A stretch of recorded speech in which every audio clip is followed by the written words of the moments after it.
Hey everybody, welcome back to TAZS's Wig Closet at Wig Studio One, here to empower and inspire your wig journey. This spring, Jon Renau has come out with 5 new synthetic styles. I'm going to show you this one today. This is called Kelly in the color 12 FS12. We're going to unbox it. You're going to see Kelly right along with me for the very first time. We're going to fix it, style it, talk about it, coming up. Based on the manufacturer's photos, I'm expecting Kelly to be a mid-length, soft, wavy kind of style, really fresh and natural looking with some face framing fringe. We shall see, right? I purchased Kelly at Wig Studio One with my own funds. I will attach a link directly to this style. If you go below the video, expand the description box. You will find a link there. If you click on that link, you can see the price and the colors, and even order directly from the screen. We invite you to shop at Wig Studio One. If you have any questions for us, please reach out to support@wigstudio1.com. All right, so let's get started with Kelly in the color 12 FS12, which is Malibu Blonde. This is part of the Smart Lace collection. And just looking at the specs, I'm expecting Kelly to have a temple-to-temple lace front with a hand-tied temple-to-temple lace front with a single hand-tied monofilament top, full monofilament top. So,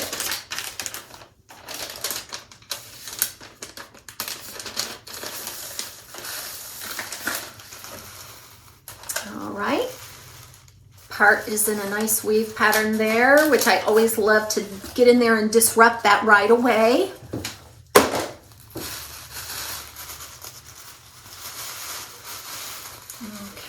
Yes, really, really soft waves. It looks very romantic, doesn't it? Some tissue paper. All right, so the first thing I want to do is show you an inside look at the cap. So this is what it looks like right out of the box. And if you'll just give me a second to look it over.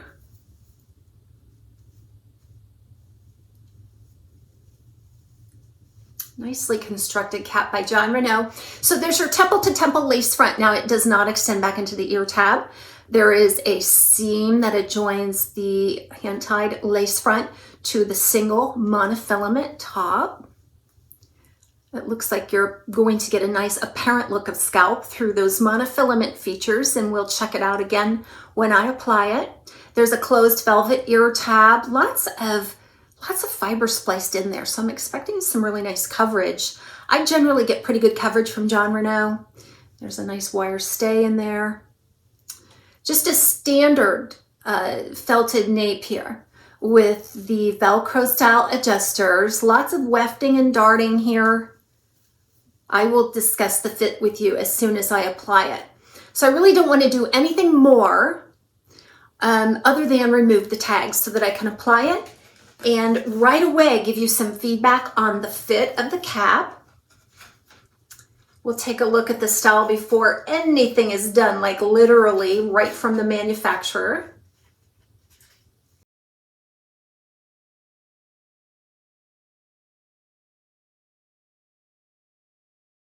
Let's go ahead and try on Kelly.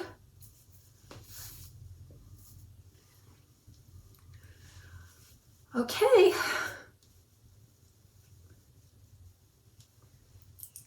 Okay, so what I can tell you about the fit is that it seems to be perfectly average to me.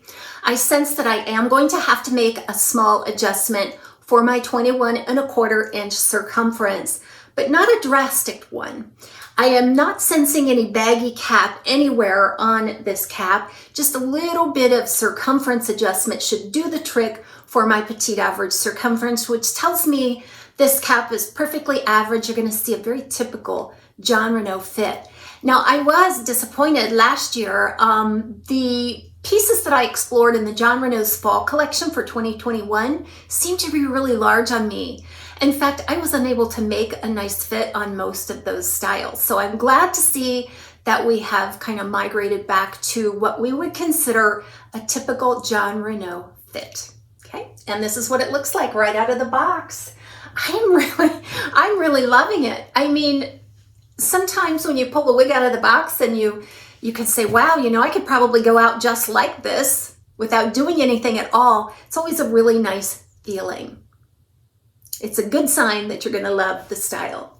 Okay, so let me make the adjustment, and then I am going to do my typical little shake it out, wake up the fiber a little bit. So here I made the adjustment. So let's give it a couple of shakes. Okay, now this fiber is really, really soft. It's a finer, drier type fiber, but it does feel nice and soft. Really silky, which I love. This is the Malibu Blonde 12 FS12, which is a blend of gold blondes. So a darker gold blonde with some lighter gold blonde.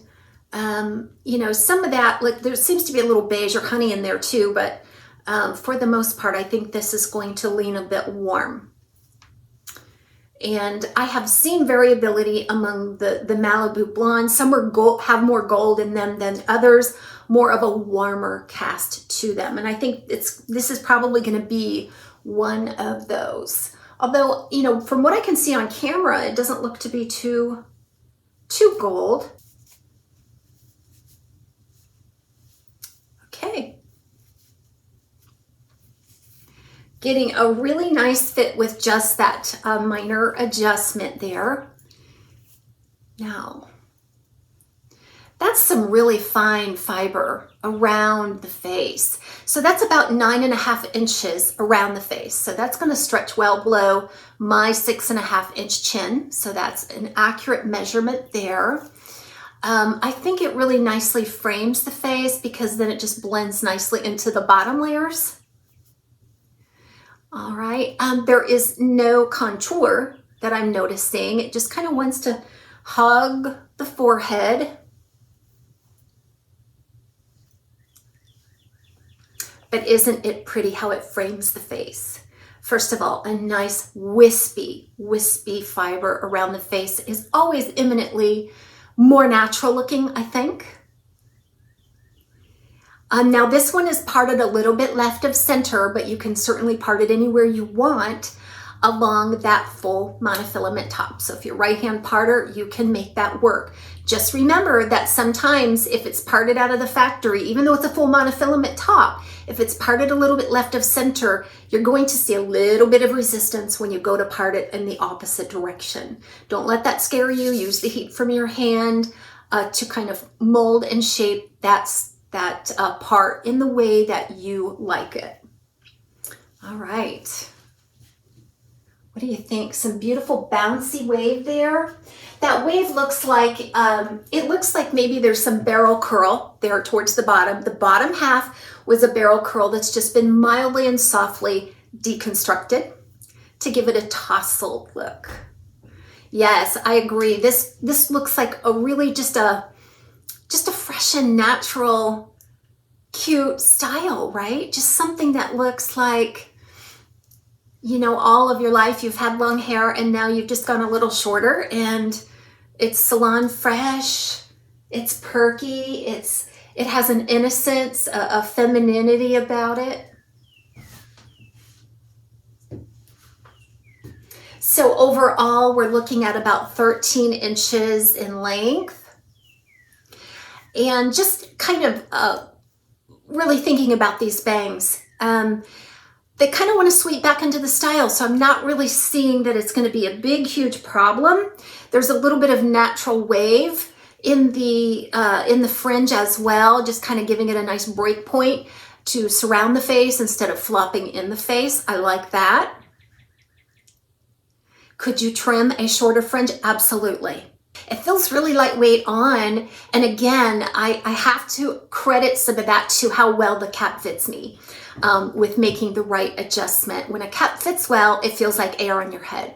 If the cap is, you know, just overly large on you, or if it's too small on you, if there's gaps and gathers, that really affects how it feels on your head. So I just don't even know it's here. It's very, very light. It's 4.2 ounces in total. Feels like 4.2 ounces, so pretty lightweight overall.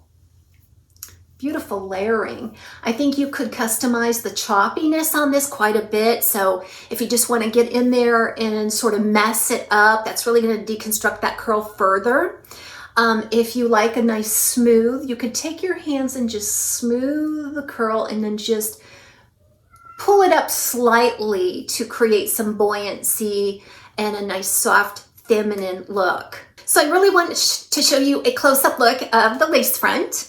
Now the lace front, again, it does not extend back into the ear tab, but I'm lifting the fiber away from the cap and you definitely cannot see any seams from the front. I like this welded lace front. It seems very sturdy yet delicate enough to give you a nice fine look. The grid seems a little bit finer. The fibers are definitely finer. And then you have that full monofilament top that you should be able to spy the look of scalp from any direction that you want to part it on the top. We talked about this fiber and how fine and silky and soft it is. Now let's talk about permatease. I feel like there is just a moderate amount of permatease on this style, enough to keep that style lifted and in its intended style. So you'll find it at the temple around that monofilament, at the crown back, and at the nape, but nothing too thick and pillowy at all. Like I say, just all the right amounts in all the right places. Very, very well done. Exactly how permatease is intended to be used, right?